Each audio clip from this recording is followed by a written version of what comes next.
Hello my dear children, welcome to grade 6 maths class. Today we are going to do the lesson improper fractions and mixed numbers. First of all, let's see what is an improper fraction and what's a mixed number.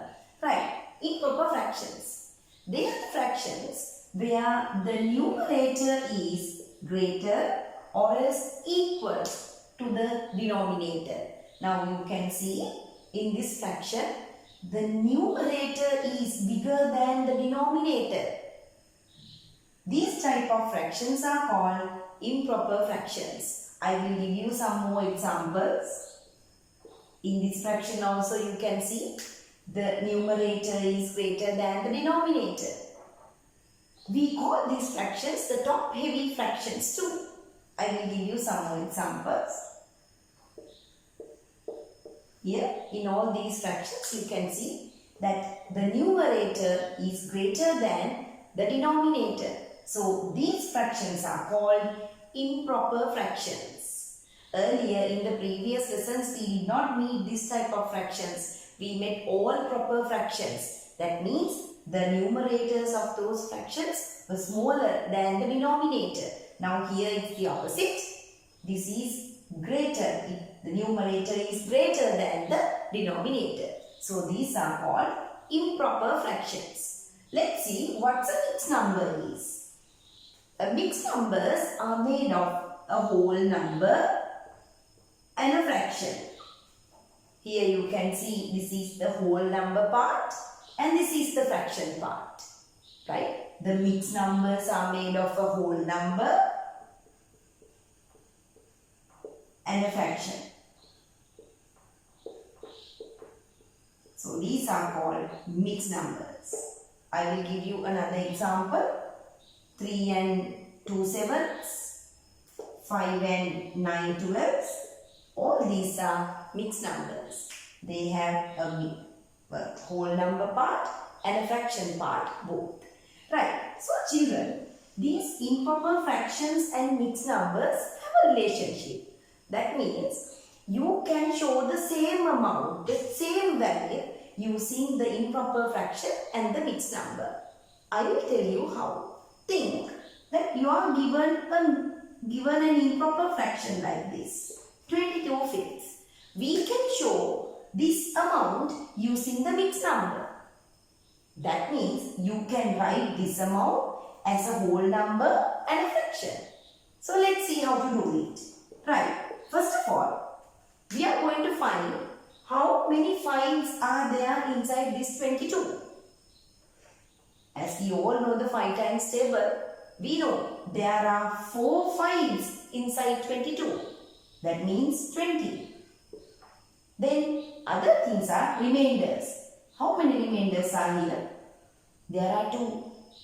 So we are going to use this to write this improper fraction as a mixed number. So the answer becomes the whole number. The remainder we write as the numerator and with the same denominator. Let's check another one. 48 tenths. This is also an improper fraction, a top heavy fraction. So how do we write this as a mixed number? Take the tenths out of 48. We have 4 tenths. That means 40. The others are remainders. There are 8 remainders. Then the answer becomes the whole number. Then the remainder becomes the numerator with the same denominator. Let's do another example.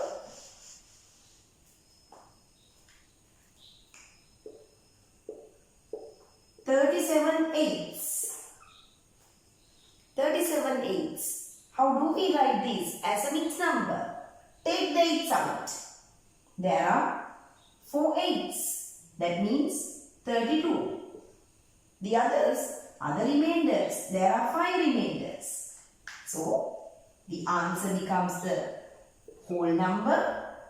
Remainder becomes the numerator with the same denominator.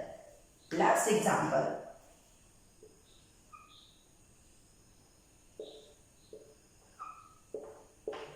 32 nines. How many nines are in 32? As we all know, there are 3 nines. That means 27. Then how many remainders?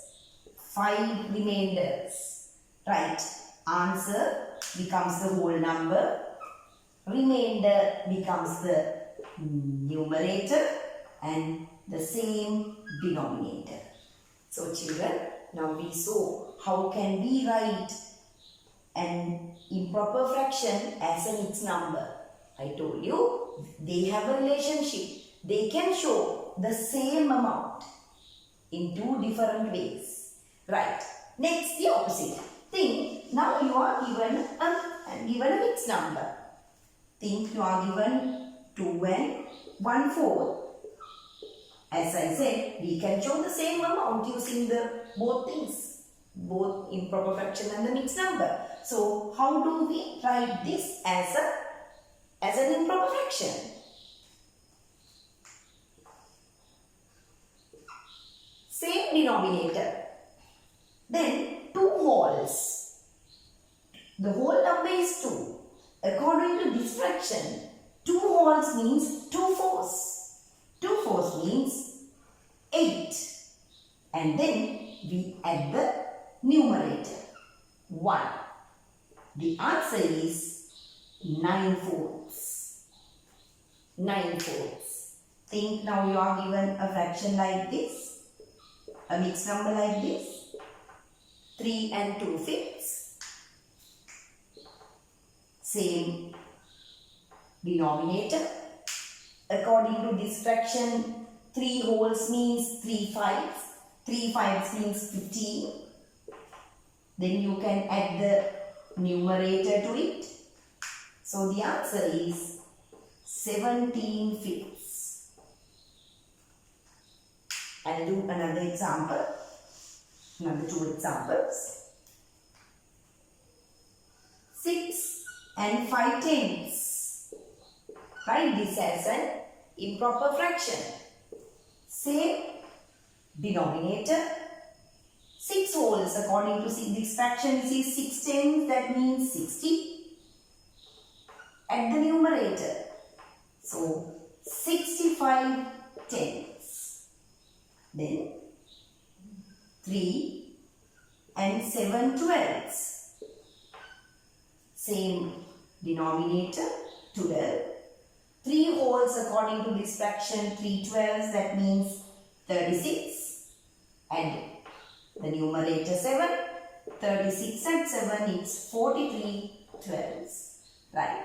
So children, now we learn how can we change an improper fraction to a mixed number and mixed number to an improper fraction. Right. Sometimes you will get some divisions like this. Look at this. 23 divided by 5. What's the meaning of this division, sir? The meaning of this division is how many 5s make 23. So children, there's no problem in writing this division as an improper fraction like this. So you can write the answer as a mixed number.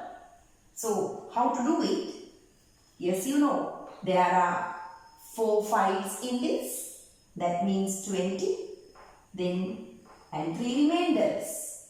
So you know, answer becomes the whole number. Remainder becomes the numerator with the same denominator. Sometimes we can write the answers for this type of divisions as a mixed number. Again, think it is 60 divided by 7. So, the meaning of this question is how many 7s make 60, or else how many 7s are there in this 60. So, there's no problem, you can write 67s. So, give the answer as a mixed number. There are 8 sevens in this. That means 56. The other 4 are reminders. So you can write the answer as 8 and 4 sevens. Right. This is it. In this lesson, we learn about what are improper fractions and the mixed numbers. I told you they have a relationship. We can show the same value using the improper fraction and mixed number both. Then we learn how to change an improper fraction into a mixed number and a mixed number into an improper fraction and the meaning of some different divisions. So my dear children, I think the lesson is very clear. So please go through the video and do the exercises that I mentioned here. Right. So you have exercise 3K, 3L and 3M in page number 52 and 53. Page number 52 and 53. There in exercise 3K, you can do the questions 1 to 10 and 15 to 20. Then exercise 3L, you can do question number 1 to 10 and 15 to 20, same as the first one. Then exercise 3M, you can complete the questions 1 to 12. So children, refer the video again and again, and then in the textbook also you have very clear notes regarding this. So refer to all of these and please complete the exercise. Thank you very much.